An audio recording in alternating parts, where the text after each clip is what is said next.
Hi, I'm Josh, and this is Cars and Joshy. Alright, moment of truth. Let's see if it powers on. Come on. Well, it doesn't stay clicked on. Hold on. So, the switch does fully click. I found out what had happened, and it was focus. This end right here was super tight, and when I was pushing it on there, it pushed one of these tabs up inside the switch. So I guess I can't push that hard anymore. Try and reconnect it. All right, got it back together. Moment of truth number 2. Let's see what happens. Hey, look at that. Cool. Let me reset up the camera here, and I will get back to you to program this. Here we go. Let's see what happens here. Perform TPS auto reset before starting Wizard. TPS auto reset.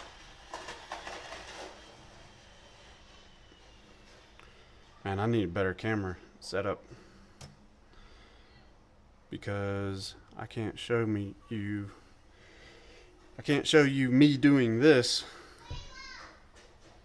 and hold this and hold the camera.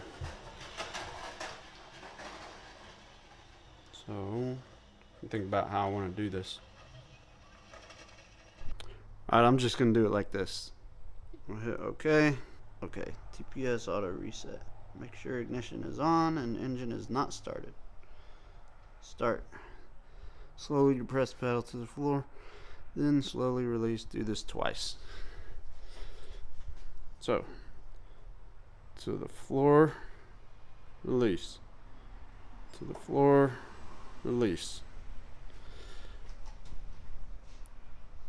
Next. TPS auto reset was successful. Done. Wizard. GCF Wizard. Multi-point fuel injection. Next. GMLS. I'm gonna redo this. Here we go. GMLS. Next. 8 cylinders. Come on. Focus. Next. Firing order. Next. Let's do next. Clear 6.0. Next. 100. Save. Stock cam for right now. It's a 24 tooth. 60 psi. Injectors. Other. Oh wait, no. OEM. Sorry. They're not flex fuel. Damn it, I don't know which ones they are. Dang, I'm gonna have to come back to this.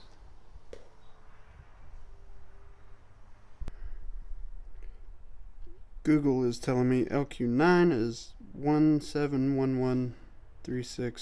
Let's see if I can find that. 17113698. 17113698. There it is.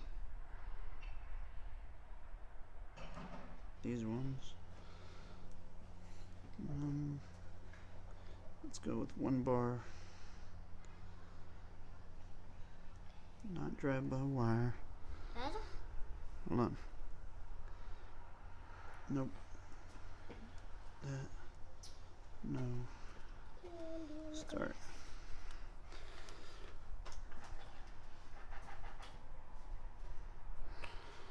Please cycle the ignition to complete the operation.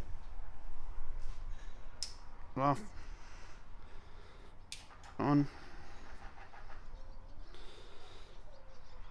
There we go. Guess it's done.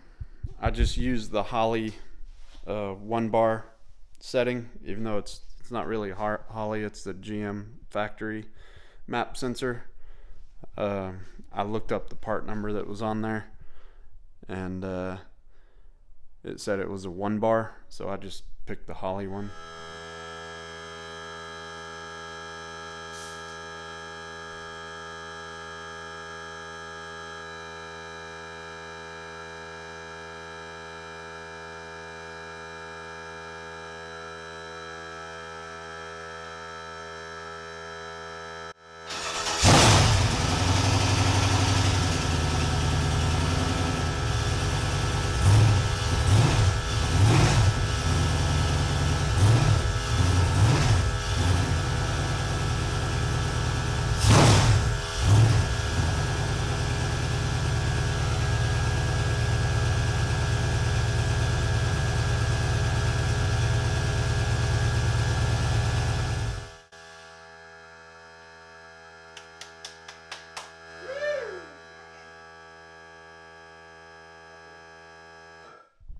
Alright, so I got it to fire up. That was awesome. I couldn't really hear if there was any ticking or anything because of the air compressor. I'm gonna fire it up again tomorrow. So when I was hitting the throttle, it was twisting a little too much for my comfort. I don't have that much faith in these bolts that I have mounted there. So I got these bed rails out of my storage shed at the backyard, and they're almost perfect for this. I just put one of the AC compressor bracket bolts right through that, put a couple of wood shims under it, and then did kind of the same thing on this side. Shimmed it with some wood there, and so now hopefully it won't have that flex when I hit the throttle. So I'm gonna fire it up again tomorrow. My little makeshift fuel tank, it leaked from a few different spots, but it didn't leak too bad. It only had a few drips on the floor here, so I might try and tighten those up tonight, and then tomorrow I'm gonna run it again. All right, here's engine start number 2. Maybe it won't be so jumpy this time.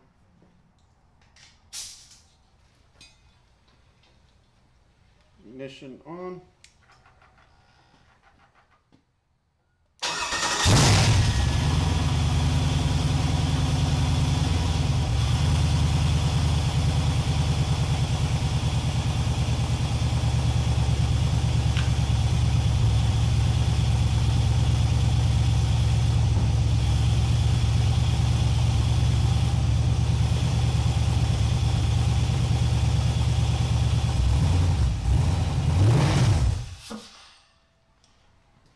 Probably ran out of fuel.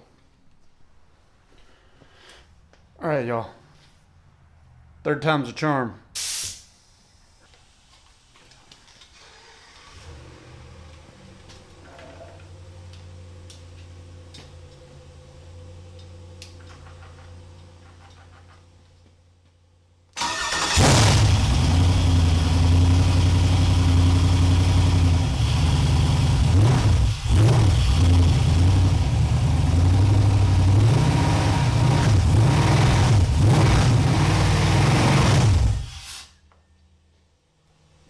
Yeah, long enough.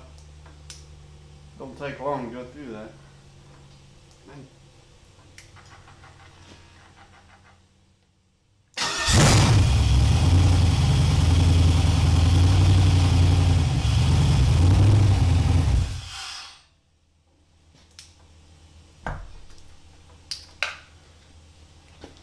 So that works good enough for me.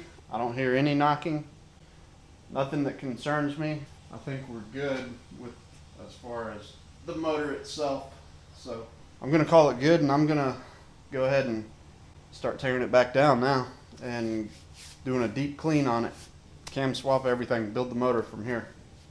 So in hindsight, I wouldn't do the mini tank way with the air compressor and stuff. That's really kind of not ideal. You get a lot of air in there with your fuel and it just doesn't run as good. So in hindsight, I should have just got a cheap in-tank pump, put it in a bucket, set up a return style system on this, and then I could have ran it a lot better. But it did serve its purpose and it was cheap. But that's gonna do it for this episode. Thanks for watching Cars and Joshy. Josh out.